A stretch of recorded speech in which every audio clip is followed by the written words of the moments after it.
Okay mga ka-DIY, ito yung mga materyales na ginamit ko dito sa paglalatag ko ng framing sa pagkikisami. Yan, eskwala, martilyo, saka itong drill bit na ang size nito ay 1/8. Ito ay katatapos ko ng inasa lahat kasi mapurol na sila eh. Mahirap na kasing itapon, sayang, kaya inasa ko siya ng liha, nilagay ko sa grinder. Mabilis mag-asa nito pag nasa grinder. Yan. Tapos itong Jimson screw, ginamit ko sa uling.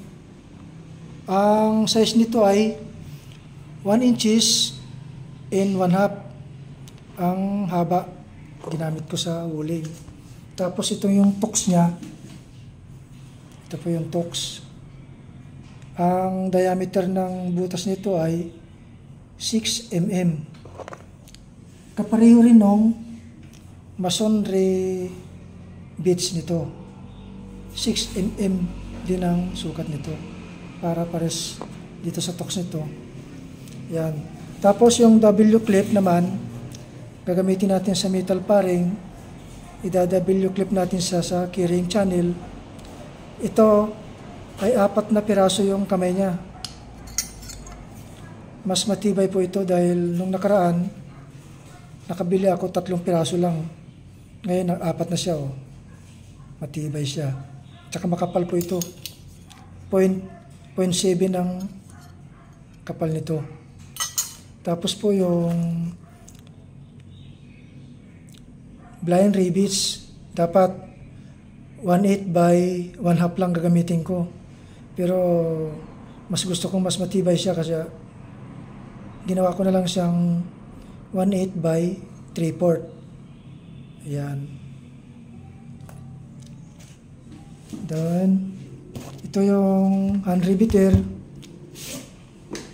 Gunting sa mga metal paring, keyring channel, tsaka walang gel. Ito yung pangbaluktot natin. Tapos ito yung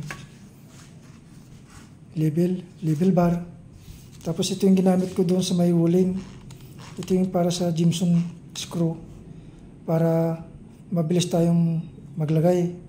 Hindi kagaya pag Phillips screw, matatagalan tayo. Ito mas mabilis. Isang pindutan lang. Na-fix na natin yung screw niya. Tapos ito yung gagamitin ko mamaya sa taas.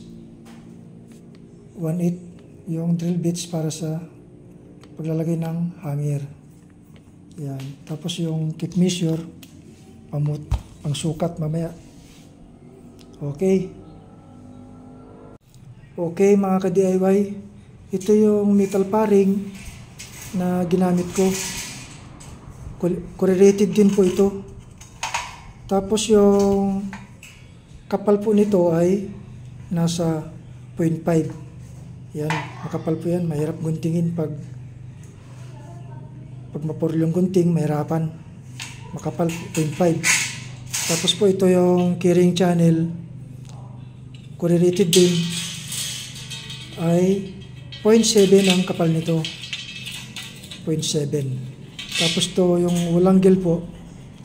0.5 naman. Corrugated din 0.5. Tapos ang sukat nito po ay may dalawang sukat nito. May 10 feet at 8 feet. Tapos itong keyring channel, undersize na rin. 16 feet naman to.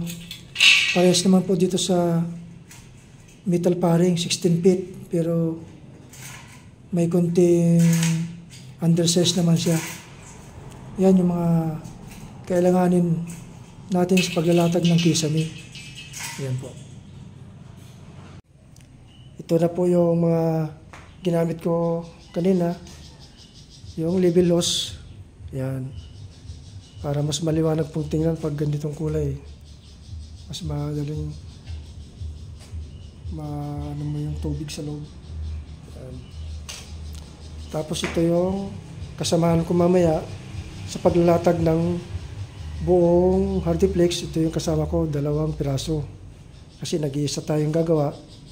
Kaya ito yung naisip kong paraan ko para may katuwang ako mamaya. para maikabit ko yung mga buong plywood, buong hardiplex taas. Yan, napaka-special po na kasama ko yan. Yan. Makikita nyo mamaya kung paano ko po siya gamitin.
Tsaka mga ka-DIY, i-share ko na rin yung pamamaraan ko sa paglalagay ko ng keyring channel dito sa Jimson screw ang ginamit ko.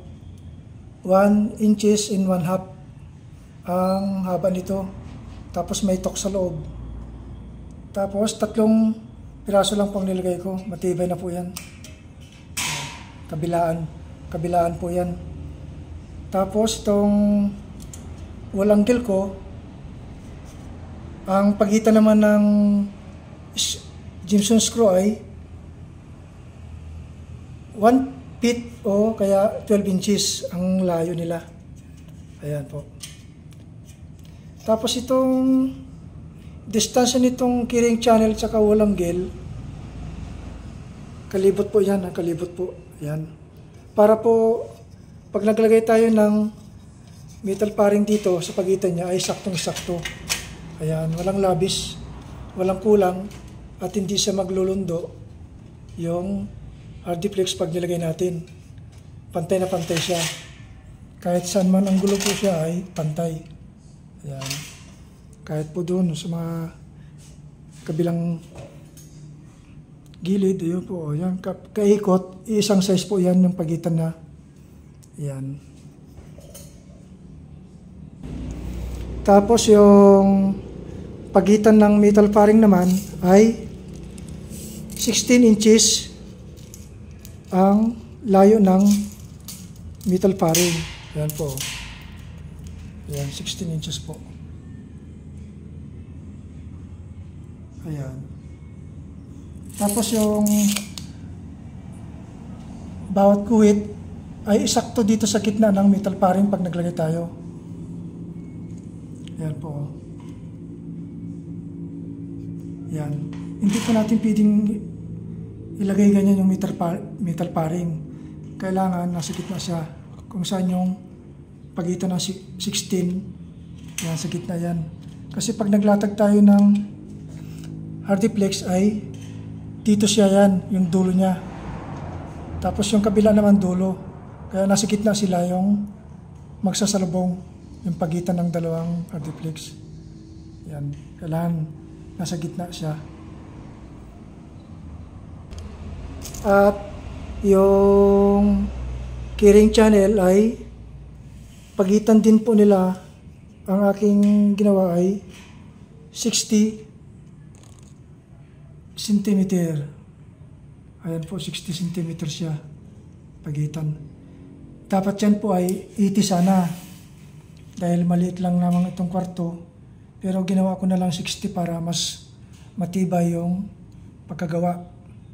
Mahirap na po kasi magtipid kung mayroon tayong katamtamang mga gagamiting keyring channel. Kaya 60 yung ginawa ko na lang na pagitan. Kasi ilang piraso lang ito, mga ka-DIY. 1, 2, 3, 4, 5, 6. 6 na piraso lamang yan. Kaya hindi ko na ginawa yung 80.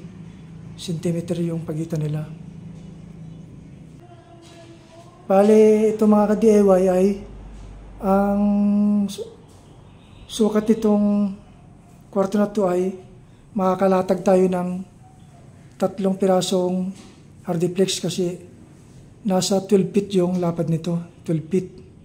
Hanggang doon sa may malapit sa poste. Ayun, may magiging zero tayo doon na 22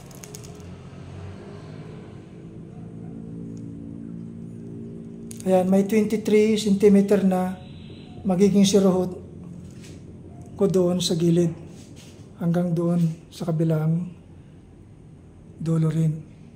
Ayan. Bali, ang kabuuan nito, gamit tayo ng 5 pirasong hardiplex.